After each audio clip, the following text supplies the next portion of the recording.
Imagine the whisper of ancient winds through towering oaks, where the veil between our world and the unseen shimmers like dew on spiderwebs. In the heart of the Appalachian Mountains, secrets older than time itself lie hidden in the mist-shrouded valleys. It was here, in 1997, that a newlywed couple stepped into a dream and vanished without a trace. Their laughter echoed one last time from a treehouse perched high among the branches, a sanctuary of love suspended in the canopy. But when dawn broke, they were gone, leaving behind only the faint scent of wildflowers and an unbreakable mystery. What if their disappearance wasn't a tragedy, but a gateway to something enchanted? Listen closely, for this is the tale of love that defied reality, a story woven from shadows and starlight, where the FBI's long-forgotten clue in 2003 unveiled a truth more magical than any fable. Deep in the Blue Ridge Mountains of Appalachia, where the air tastes of pine and forgotten spells, lived Emily and Jacob Harlan. They were soulmates, bound by a love that felt predestined, as if the stars had conspired to bring them together. Emily, with her cascading auburn hair and eyes like storm-tossed seas, was a botanist enchanted by the wild flora of the woods. She could name every fern and flower, feeling their pulses like whispers from the earth. Jacob, strong and gentle, a carpenter whose hands crafted wonders from wood, built their dream, a treehouse honeymoon nest high in an ancient hemlock grove. It was no ordinary structure, suspended 30 feet above the forest floor, with walls of woven branches and a roof that let moonlight filter through like silver rain. They chose this spot for their wedding escape, far from the bustling world, in a place where the mountains hummed with an otherworldly energy. As they ascended the spiral staircase of vines and rope on that fateful evening in June 1997, the forest came alive around them. The leaves rustled not just with wind, but with faint melodies, like distant flutes played by invisible fingers. Emily paused, her hand on Jacob's arm, feeling a thrill of anticipation mixed with something deeper, a pull, as if the trees were calling her name. "Do you hear that?" she whispered, her breath warm against his ear. Jacob smiled, pulling her close, his heart beating in rhythm with hers. "It's just the magic of us," he replied, his voice a low rumble that made her shiver with delight. Inside the treehouse, candlelight danced on wooden beams etched with their initials, and the scent of fresh-cut lavender filled the air. They shared stories of their future, dreams of children laughing in sun-dappled glades, of adventures in hidden coves. But as night deepened, the forest's whispers grew louder, seeping through the cracks like fog. Emily felt a strange warmth in her chest, a blooming sensation, as his roots were twining around her soul. Jacob noticed her distant gaze, the way her fingers traced invisible patterns in the air. "What's stirring in that beautiful mind of yours?" he asked, his touch grounding her. She shook her head, laughing it off, but deep down, she sensed the mountains were alive, watching, waiting. That night, under a canopy of stars peeking through the leaves, they made love with a passion that blurred the lines between body and spirit. The treehouse swayed gently, as if cradled by giant hands. But in the witching hour, when the moon hung low and heavy, Emily awoke to a luminous glow outside the window. It pulsed like a heartbeat, emerald and gold, drawing her like a moth to flame. She slipped from Jacob's arms, her bare feet silent on the wooden floor, and stepped to the edge. The air hummed with energy, electric on her skin, raising goosebumps that felt like tiny sparks of fate. Jacob stirred, his eyes opening to see her silhouette against the light. "Emily?" he murmured, rising to join her. Together, they gazed into the forest below, where the glow coalesced into shapes, ethereal figures dancing in a circle of fireflies, their forms shifting like smoke. "It's beautiful," Emily breathed, her voice filled with awe and a hint of fear. Jacob took her hand, and in that moment, a breeze swept up, carrying petals that swirled around them like confetti from another realm. They didn't know it then, but they had stumbled upon a threshold, a rift where the mundane world kissed the fantastical. Morning came, but Emily and Jacob did not descend. Their families, expecting a call, grew worried when silence stretched into hours. The treehouse stood empty, their belongings untouched.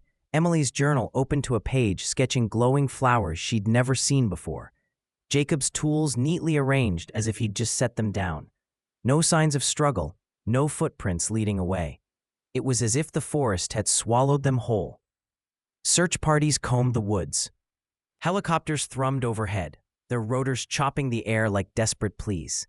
Dogs barked at shadows, handlers puzzled by trails that looped in impossible circles. Emily's sister, Clara, felt the loss like a knife in her heart, her tears soaking the earth as she called their names into the void. They were so happy, she sobbed to the rescuers, her voice breaking like brittle leaves. Jacob's brother, Mark, pounded the ground in frustration. His fists raw from digging at roots that seemed to twist away from his grasp. The air grew thick with despair, the mountains echoing back only silence, mocking their grief. As days turned to weeks, the mystery deepened.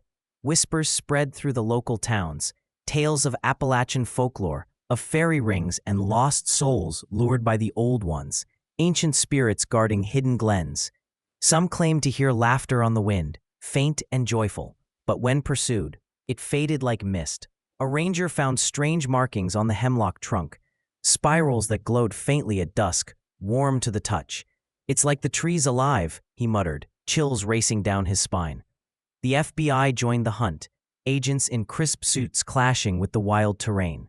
They interviewed witnesses who swore they saw lights dancing in the grove the night before, but dismissed it as fireflies or hallucinations.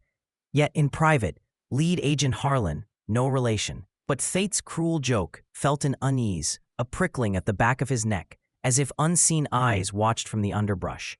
Emily's journal entries hinted at dreams of floating realms, where time flowed like honey and love was eternal. "I feel called," she wrote, her words curling with emotion. Jacob's letters to friends spoke of a pull in the woods, a magnetic force drawing them deeper. The central conflict crystallized. Were Emily and Jacob victims of foul play, or had they chosen to vanish? Rumors swirled, perhaps a jealous ex, or a hiking accident masked by nature's cruelty. But no evidence surfaced. Clara clung to hope, her dreams haunted by visions of Emily's smiling face, framed by blooming vines that pulsed with light. Mark's anger turned to sorrow, his nights spent staring at the stars, wondering if his brother gazed at the same sky. The forest seemed to mock them, its shadows lengthening, its silences deafening. Tension built as false leads emerged. A sighting in a nearby town, a backpack found miles away that wasn't theirs. Each dead end twisted the knife deeper, the emotional weight crushing families who gathered around flickering candles, sharing stories of the couple's unbreakable bond. Years passed, the case growing cold like autumn frost. By 2003, the world had moved on, but not the Harlans. Clara, now graying, walked the grove annually, laying flowers at the treehouse's base, feeling the wood's subtle warmth. Mark built replicas of Jacob's creations, each hammer strike a prayer for closure. The FBI archived the file, but Agent Harlan couldn't let go. One rainy afternoon, sifting through old evidence, he uncovered an overlooked clue. A photograph from the treehouse, developed from Emily's camera. In it, amid the couple's embrace, a faint outline shimmered, a doorway of light, framing figures with wings like gossamer threads. His hands trembled as he magnified it, heart pounding with revelation. This wasn't digital trickery. It was real, captured in silver halide. But what did it mean? Driven by intuition, Harlan returned to the site under a full moon, the air thick with ozone and anticipation. As he climbed the creaking stairs, the whispers returned, louder, insistent. At the threshold, the glow ignited, wrapping him in warmth that seeped into his bones. Visions flooded his mind. Emily and Jacob, not lost, but transformed. They had crossed into the Feywild, a realm of eternal spring where love bloomed immortal. The spirits, drawn to their pure affection, had offered sanctuary from the mortal world's pains, illness lurking in Emily's bloodline, unspoken fears of loss. They accepted, stepping through the veil, their forms shimmering into something ethereal. But twists awaited. In the vision, Jacob hesitated, glancing back with regret. "Our families," he whispered, tears glistening like dew. Emily nodded, her eyes pools of sorrow and joy.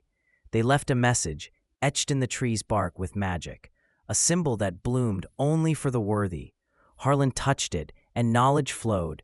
They lived in bliss, but yearned for connection. Dramatic moments unfolded in his mind, battles with shadow creatures in the Fae, their love a shield of light. Feasts under starlit canopies, where time danced backward, emotional peaks of missing home, yet choosing wonder over return. The climax surged as Harlan realized the clue solved not just the mystery, but unlocked a choice. The portal flickered, inviting. He could join or reveal the truth. Heart torn, he descended, the glow fading behind him. Back in the world, he shared the photo discreetly with Clara and Mark, their faces lighting with wonder and tears. "They're alive," he said, voice choked with emotion. In a place of magic, the ending twisted surprisingly. The families, inspired, built a shrine at the site, where visitors reported glimpses of the couple, apparitions waving farewell, or petals falling like blessings. Emily and Jacob didn't return, but their story wove into legend, a testament to love's power to transcend realms. In Appalachia's embrace, mysteries linger, but this one bloomed into hope. Perhaps on moonlit nights, if you listen, you'll hear their laughter, eternal and free.